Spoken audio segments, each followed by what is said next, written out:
ফিরে এলাম বিরতির পর চোখ রাখবো পরবর্তী খবরে। বাগুইআটি জোড়া ছাত্র খুনের ঘটনার রেশ কাটতে না কাটতেই বীরভূমে এক ইঞ্জিনিয়ারিং পড়ুয়ার গলা কাটা দেহ উদ্ধার হলো। রবিবার ওই ছাত্রের গলা কাটা দেহ উদ্ধার হয় ইলামবাজারের চৌপাহাড়ি জঙ্গলে। মৃত ছাত্রের নাম সৈয়দ সালাউদ্দিন। ঘটনায় শোকের ছায়া পরিবারে।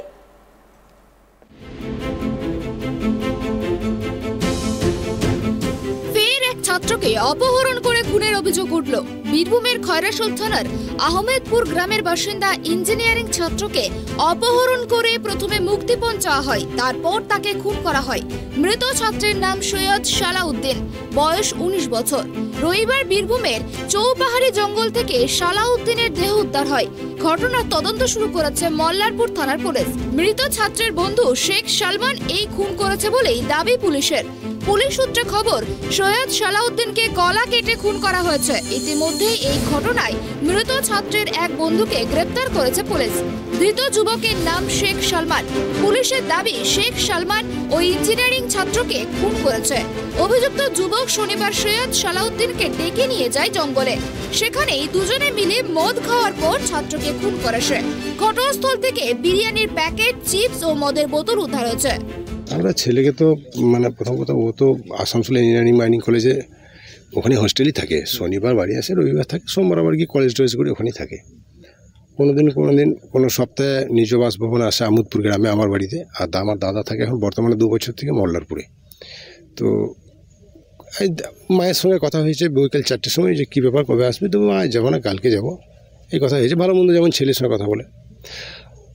ছেলে কিন্তু এই সালমান আমার গ্রামের ছেলে, ওর একটু বাল্য বন্ধু টন্ধু। আর ছেলেদের যা হয় এবং ছেলে ও ইটের ভাটা করে বা ইটের যোগাযোগ করে। তো ওসব বন্ধুত্ব আছে, অল্প স্বল্প আছে। এবার কতটা ডিপ আছে সেটা তো আমরা বলতে পারবো না। এখন ঘটনা চক্রে কালকে রাত্রে 12:35 হঠাৎ এই জয় আমার ভাইপুর মোবাইল থেকে একটা নাকে মোবাইল দিয়ে কথা বলে, মুখে বেশ পরিষ্কার ভাষা না বলে নাকে বলে যে তুই কে বলছিস, তুই কে বলছিস। তখন ও বলছে তুই জয়ের মোবাইল থেকে ফোন করছিস। আমি জয়ের ঘরের লোক বলছি, ওর বাবা বলছি যে 30 লাখ টাকা নিয়ে আয়, তুই ছেলেকে নিয়ে যা। আর বলে তো কেন, বলছে তো জয় কোথায়, জয়কে ফোনটা দে। তো বলে নাই, ও দুর্গাপুরে আসে, আমি বোলপুর থেকে বলছি, তো নিয়ে যা। বলছি ঠিক আছে। তারপর আবার ফোনটা কেটে আবার ফোন করে, কাউকে যদি জানাবি তাহলে কিন্তু তুই ছেলেকে কেটে দেবো। অন্যদিকে মৃত ছাত্রের মা জানান, শনিবার গভীর রাতে সালাউদ্দিনের বাবার ফোনে একটি ফোন আসে। সেই ফোনে জানানো হয় সালাউদ্দিনকে অপহরণ করা হয়েছে। 30 লাখ টাকা মুক্তিপণ দিলে তবেই তাকে ছাড়া হবে বলে অপহরণকারী ফোনে জানায়। তবে পুলিশকে জানালে ছেলেকে পাওয়া যাবে না বলে হুমকি দেয় অভিযুক্তরা। এই ফোন পাওয়ার পর মৃত ছাত্রের বাবা তড়িঘড়ি পুলিশের দ্বারস্থ হন। ঘটনা তদন্তে নামে পুলিশ। কালকে রাত্রি আমরা ওসি মল্লারপুর 1:40-1:45 ইনফরমেশন পেলেন এই যে ছেলের যা ডিজিজ আছে জয়, ওর বাবা অ্যাপ্রোচ করেছিলেন কি ওনার ছেলের মোবাইল থেকে ওনাকে একটু কল আসলো, যার ভিতরে র্যানসাম চাওয়া হলো কি 30 লাখ টাকা আপনাকে দিতে হবে, দ্যাট হি ইজ সেইং। তো সঙ্গে সঙ্গে আমরা ওই ছেলের মোবাইল নাম্বার কালেক্ট করলাম আর ওর যে লাস্ট আওয়ার লোকেশন वगैरह আছে ও বার করলাম। তো আমরা পেলাম কি এখানে ইলাম বাজারে দেখাচ্ছে। তাহলে ওসি ইলাম বাজারকে বলা হলো 3টা টিম উনি বাসিয়ে পুরো এই জঙ্গলকে কম্বিং করলেন। কম্বিং করার দৌরান একটু এই যে ছেলে আছে যা মারা গেছে ওর একটু বন্ধু, ওকে আমরা পেলাম একটু মন্দিরের কাছে বসেছিল। তো সাসপিশিয়াস উপরে আমরা ওর সঙ্গে জিজ্ঞাসাবাদ করে স্টার্ট করলাম। তাহলে ও বললো কি হ্যাঁ আমি ও আছি। আর কিছু গ্রামের ছেলে বি, বেসিক্যালি এনার গ্রাম আছে খয়রাশোল, বাট এনার বাবা থাকেন আপনারা এই মল্লারপুরে রেন্টে। তো গ্রামের বি কিছু লোক এসেছিলেন। তো এনারা কথা বলে তারপরে ছেলে এখানে আমার লোককে নিয়ে আসলো। এই পিও আছে, হি ক্লেমড কি 3 জন আমার লোককে অবস্ট্রাক করলো। এখানে আমরা বসে মদ খাচ্ছিলাম আর ওই যে বিরিয়ানি খাচ্ছিলাম। 3 লোক আমাকে অবস্ট্রাক করলো আর ওরাই ওই ছেলেকে মেরে দিল আর আমি সামহাও পালিয়ে গেলাম। তো we are investigating into that যে অ্যাকচুয়াল জিনিস কি আছে, ওরা কি করে আসলো, কি জিনিস আছে। আর ইনভেস্টিগেশন করার পরেই আমরা বলতে পারবো। এখন এরিয়াকে কর্ডন অফ করা হয়েছে, এফএসএল টিমকে আমরা জানিয়ে দিয়েছি আর বডিকে পোস্টমর্টম জন্য। থানায় এই ঘটনার পরিপ্রেক্ষিতে অভিযোগ দায়ের করার পর টাওয়ার লোকেশন ট্র্যাক করে ইসলামবাজার থেকে ইঞ্জিনিয়ারিং পড়ুয়ার বন্ধু শেখ সালমানকে প্রথমে আটক করা হয়। তাকে জিজ্ঞাসাবাদ করার পরেই পুলিশ বুঝতে পারে সেই খুন করেছে সালাউদ্দিনকে। পরে তাকে গ্রেপ্তার করে তদন্তকারীরা। জয়ন্ত দাসের রিপোর্ট, বীরভূম ট্রাইব টিভি। প্রথমবার অনুষ্ঠিত হতে চলেছে কসবা এমএলএ কাপ। এই ফুটবল টুর্নামেন্টের অন্যতম প্রধান উদ্যোক্তা হলেন 108 নম্বর ওয়ার্ডের কাউন্সিলর সুশান্ত ঘোষ এবং রাজ্যের বিধায়ক ও মন্ত্রী জাভেদ আহমেদ খান। আগামী 24 ও 25 সেপ্টেম্বর কসবার গীতাঞ্জলি স্টেডিয়ামে অনুষ্ঠিত হবে এই ফুটবল টুর্নামেন্ট।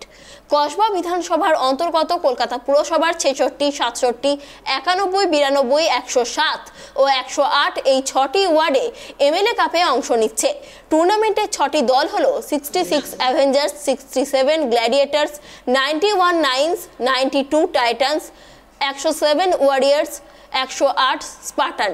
শনিবার তপসিয়া বোটিং ক্লাবে কসবা এমএলএ কাপের ট্রফি জার্সি উদ্বোধন হবে, থিম সং খেলা হবে প্রকাশিত হলো। অনুষ্ঠানে উপস্থিত ছিলেন মন্ত্রী জাভেদ খান, টুর্নামেন্টের উদ্যোক্তা সুশান্ত ঘোষ, ফৈয়াজ আহমেদ খান সহ 4 প্রাক্তন ফুটবলার রহিম নবী, দীপঙ্কর রায়, সুব্রত পাল, এলভিটো ডি কুনহা। এদিন এই অনুষ্ঠানে লটারির মাধ্যমে 6 দলের গ্রুপ বিন্যাসও করা হয়।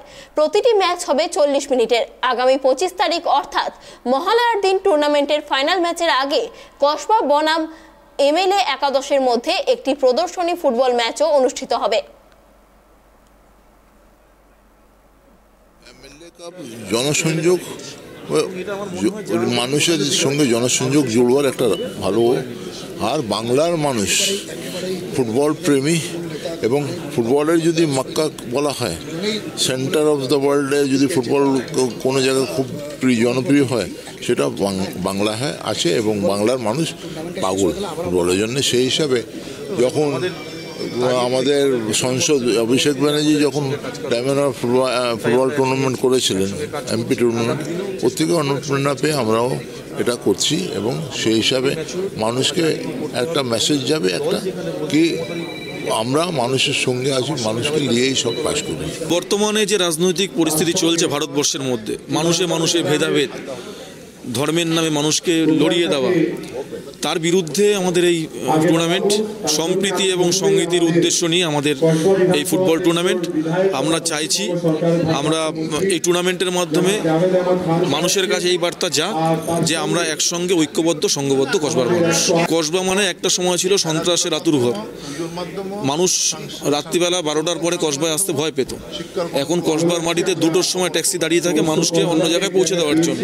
এই যে বাতাবরণ তৈরি হয়েছে, বাতাবরণটাকে বজায় রাখতে হবে এবং কসবাকে কলকাতা বাংলার মধ্যে অন্যতম শ্রেষ্ঠ জায়গা রূপে গড়ে তোলবার জন্য আমরা দুজনে একসঙ্গে লড়াই করব। গীতাঞ্জলি স্টেডিয়ামে এই টুর্নামেন্ট আমরা করব। 6টা ওয়ার্ড আছে কসবা বিধানসভার মধ্যে, সেই 6টা বিধানসভার 6টার দল আমরা এই টুর্নামেন্টে অংশগ্রহণ করছি। এটা 24 এবং 25 তারিখ গীতাঞ্জলি স্টেডিয়ামে টুর্নামেন্ট হবে। এটা বোঝা যাচ্ছে যে এখানে কোনো ফরেনার কিন্তু নেই, সব কিন্তু বাঙালি খেলছে। এটাই বোঝা যাচ্ছে যে ফুটবলকে আগিয়ে নিয়ে যাওয়ার জন্য এটা ভালো উদ্যোগ। আমরা কোনো প্লেয়ারকে ছোট করছি না, কিন্তু এটা তো ঠিক যে খেলাটা হচ্ছে এমএলএ কাপ, এবং শুধু এখানে বলে না, প্রত্যেকটা জায়গাতেই খেলাগুলো হচ্ছে এবং সমস্ত জায়গায় যদি আমরা ওয়েস্ট বেঙ্গলের সব জায়গায় এমএলএ কাপ, এমপি কাপ হচ্ছে। এটা একটা ভালো দিক, ভালো উদ্যোগ। আমার মনে হয় এটাকে আরও ভালোভাবে করা উচিত এবং প্রত্যেকটা এমএলএ যদি করে তাহলে বাংলার ফুটবল আরও এগোবে। একাডেমি হলে ভালো তো, বাংলা একাডেমি কোথায়? কারণ বাংলা একাডেমি যদি ভালো করে করা হয়, আমার মনে হয় প্রচুর বাঙালি প্লেয়ার আছে যারা সুযোগ সুবিধা পাবে। আর একাডেমি করলে তো হবে না, রেসিডেন্সিয়াল একাডেমি করতে হবে, যেখানে থাকবে প্লেয়াররা নিজের মতো শরীরচর্চা করতে পারবে। এগুলো দরকার এখনকার ফুটবলে এবং তাদের সুযোগ সুবিধা দিতে হবে। আর আমার মনে হয় এগুলো করাতে অনেক প্লেয়ারও কিন্তু উঠে আসবে। আচ্ছা, কখনো এরকম হয়েছে আপনার গাড়ির ইন্স্যুরেন্স ফেল করেছে আর আপনি ট্রাফিকে মোটা অঙ্কের জরিমানা দিয়েছেন? হ্যাঁ, ঠিক তাই। ভাববেন না যেন নেতাদের জন্য নিয়ম কিছুটা আলাদা।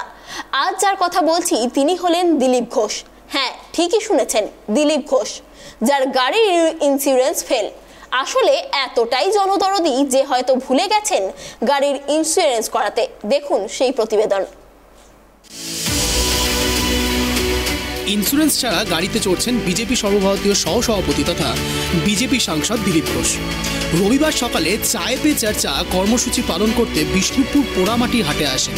একটি বেসরকারি হোটেল থেকে মর্নিং ওয়াক করতে করতে হাজির হন বিষ্ণুপুর পোড়ামাটির হাটে। সেখানে চায়ের আসরে দলের নেতাকর্মীদের নিয়ে চায়ে পে চর্চা সারেন দিলীপ ঘোষ। এই কর্মসূচি শেষ করে WB20BE8996 মহিন্দ্রা কোম্পানির স্করপিও গাড়িতে উঠে হোটেলের উদ্দেশ্যে রওনা দেন তিনি। এই গাড়িতেই চড়ে বিভিন্ন প্রান্ত ছুটে বেড়ান দিলীপ ঘোষ, অন্তত তাই খবর। এবার আসা যাক দিলীপবাবু যে গাড়িতে চলেছেন সেই গাড়ির কথা। সাদা রঙের মহিন্দ্রা কোম্পানির স্করপিও 4 চাকা গাড়ি, গাড়ির সামনে লেখা MPBO, গাড়ির নম্বর WB20BE8996। তথ্য বলছে এই গাড়ির রেজিস্ট্রেশন হয়েছে ভারতীয় জনতা পার্টির নামে আলিপুর RTO অফিস থেকে। তথ্য আরও বলছে এই গাড়ির ইন্স্যুরেন্স শেষ হয়েছে 14 নভেম্বর 2020 সালে, অর্থাৎ প্রায় 2 বছর আগে। রিলায়েন্স জেনারেল ইন্স্যুরেন্স কোম্পানির এই ইন্স্যুরেন্স শেষ হয়েছে 2 বছর আগে, আর সেই গাড়িতে চড়ে ঘুরছেন একজন সাংসদ। জানিয়ে প্রশ্ন উঠছে, একজন সাংসদ দায়িত্বশীল ব্যক্তি ভিভিআইপি যে গাড়িতে চাপছেন সেই গাড়ির ইন্স্যুরেন্স কেন রিনিউ করেননি তা নিয়ে উঠছে প্রশ্ন। গাড়িতে চড়ার সময় দিলীপবাবুকে জিজ্ঞেস করা হলে তিনি বলেন দেওয়া আছে, রিসিপ্ট নেওয়া আছে। দিলীপ বলেছেন দেওয়া আছে কিন্তু তথ্য বলছে দেওয়া নেই, তাহলে কোনটা ঠিক সেটাই বড় প্রশ্ন। দেখুন, দিলীপবাবু স্বাস্থ্য নিয়ে খুবই সচেতন। তো উনি নিয়মিত দেখেছি আমরা প্রতিনিয়ত সকালবেলায় যোগব্যায়াম করেন বা যোগা করেন। তো যিনি এত স্বাস্থ্য নিয়ে সচেতন ব্যক্তি, তিনি তার গাড়ির 2 বছর ধরে ইন্স্যুরেন্স ফেল করে আছে, রিনিউ করায়নি। তো সেখানে উনি তো চাপছেন, প্লাস ওনার সঙ্গে যে সব সিকিউরিটি আছে বা যে আছে সাধারণ নাগরিক থেকে সরকারি যারা CISF আছে তাদেরও তো সচেতনতা দরকার আছে। তো ওনার যদি গাড়িতে কিছু হয়ে যায় তার ড্রাইভার কি উনি নেবেন? দিলীপবাবু নিজের স্বাস্থ্য নিয়ে সচেতন, গাড়ির স্বাস্থ্য নিয়ে সচেতন হন।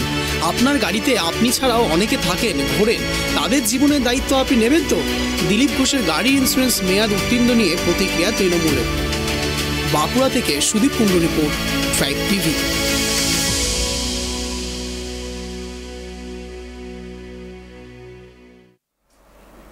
আজকের মধ্যে মিড ডে প্রাইম এই পর্যন্তই। দেখতে থাকুন, সঙ্গে থাকুন ট্রাইব টিভি।